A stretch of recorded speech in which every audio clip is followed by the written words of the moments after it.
Hello everybody and welcome to another Replica Airguns video. This is a tabletop preview video, no shooting, no like detailed specifications, but we will talk a little bit about some of the basic stuff.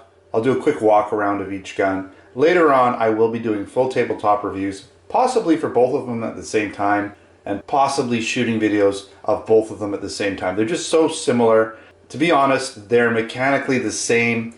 They're just cosmetically a little bit different. So they should perform almost identically and have pretty much the same specifications. So what do we have here? We have the Sig Sauer. So this is distributed by Sig and not exactly, I wouldn't say made by Sig, but they have full control of who makes it. They have the power to make changes to it. They're not just buying a gun from another manufacturer that's been pre-made as that manufacturer decided it would be made. So Sig has a lot of input into how these guns are built. That doesn't necessarily mean they build it in their factory. All right, so we have the Sig Sauer Spartan and the Sig Sauer Max Michel 1911s here. Both of these are replicas of real steel guns that Sig does make. So you can buy these guns in the either, I think 45, I think some of them come in 40 cal, different caliber versions of these guns, but they are 1911 styled. Now they're not exact replicas in every detail and every way. For instance, both of these guns have Picatinny rails. The real steel versions would not have the rails on them, but that's kind of nice. You know, if you do want to put sort of accessory on these guns, you can do that. And the Max Michel has more of your standard sight on it, whereas the real steel version would have target sights, right, with adjustable target sights. I think it even has some sort of optical sight in the front. Also notably on the Max Michel, the magwell is a lot different. So the magazine, when it drops out, it has a much larger butt plate, and that's for the speed loading. So let's quickly go over some of the basic specifications. Both of these guns are going to shoot around 410 FPS, so it's a little higher than, say, the KWC 1911s, so it's a little bit of a plus. They have 16-round magazines. They're full blowback, but I wouldn't say like a full cycle blowback like a KWC gun, a little bit shorter version of that. Now they do have stick magazines, and I'll show you that in a bit here, so it's not a full-size dropout metal magazine. The downside to that is, you know, it's not as realistic. The plus side is I believe you're going to get a higher FPS with the stick magazine system over the full-size magazine systems. Of course, they both use 12 gram CO2 cartridges. They both have single action, really nice triggers on them, so nice short, true sort of 1911 single action triggers. They both have working grip safeties, and they both have what looks like ambidextrous safeties, but this is just for show on the right side. On the left side, you have to pop this little safety down here, but it does have a working safety as well, standard one. They both have slide lock releases. These guns should lock back on the last shot. I haven't actually shot them, but I'm pretty certain, 99.9% sure they will. And they both come in at about 2 pounds, so they have a nice weight with metal slide, metal frames. Quickly look at the packaging. Now what was a little bit weird is that the Spartan came in a box with a little bit of the see-through plastic there as well in it, but it is a box, right? Kind of nice with specifications and stuff on the back, right? Okay, whereas the Max Michel came in a clamshell. Okay, so I don't know if that's the end product, how it's going to be looking. Not really sure why they went different with the packaging, but that's what they decided to do for whatever reasons.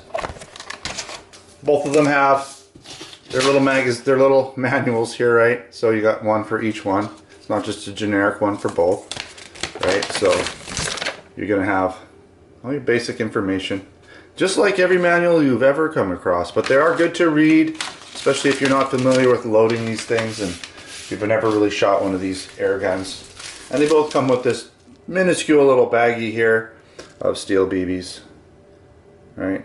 So at least you got something to start with. No CO2, so you're going to have to buy CO2. Alright, let's take a quick look at these guns. We're going to just walk around them.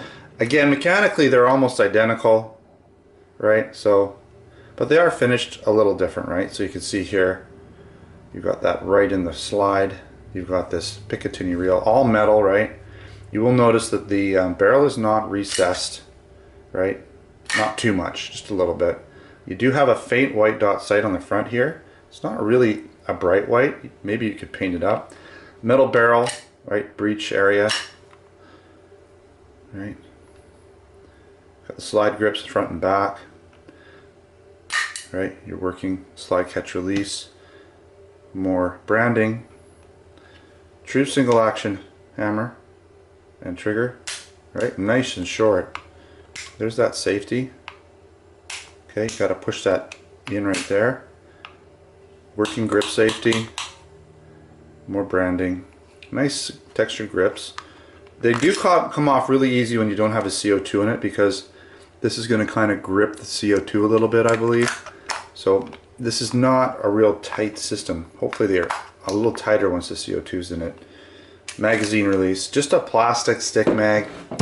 Kind of would have liked a metal one at least, but it is what it is, right? So, you know, you load your BBs in there. Where's this follower? Right, so you load your BBs in the side there.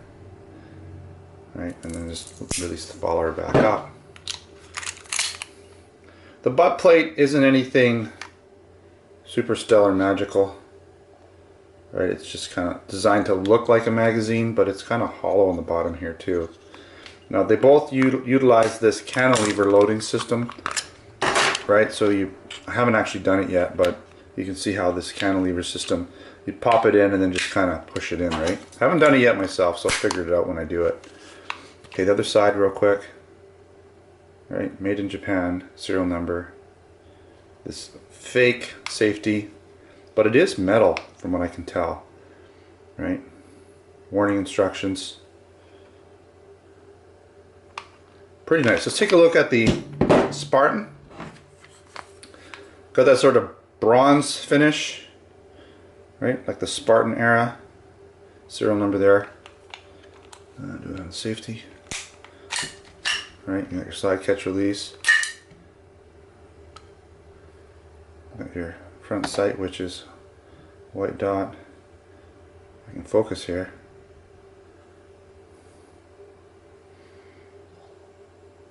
There we go. Sort of faint white dots, but white dots nonetheless. There's your, right.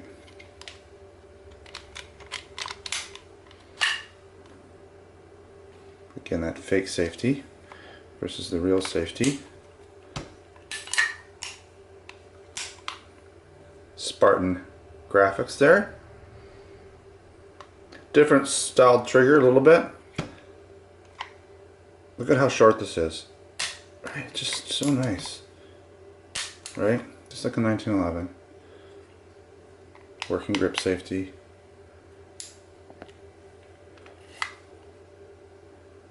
Nice grips again.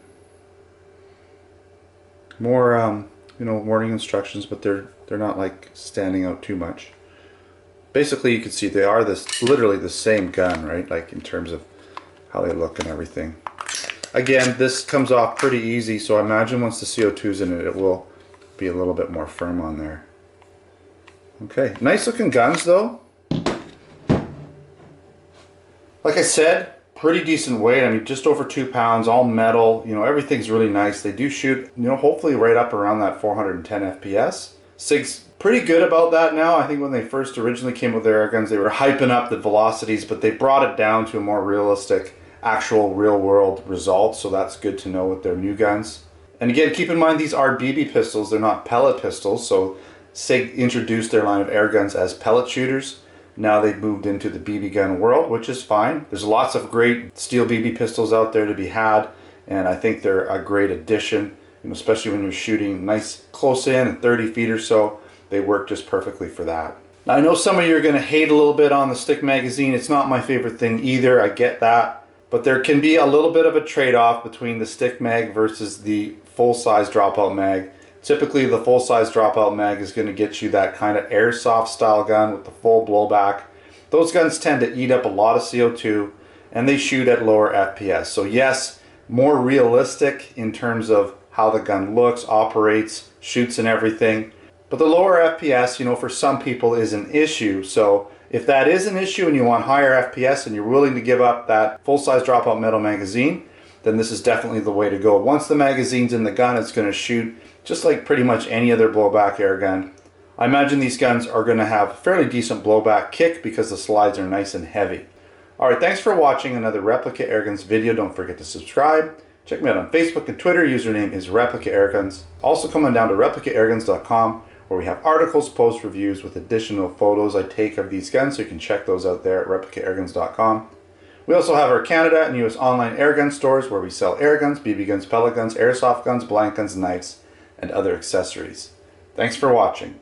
Until next time, take care.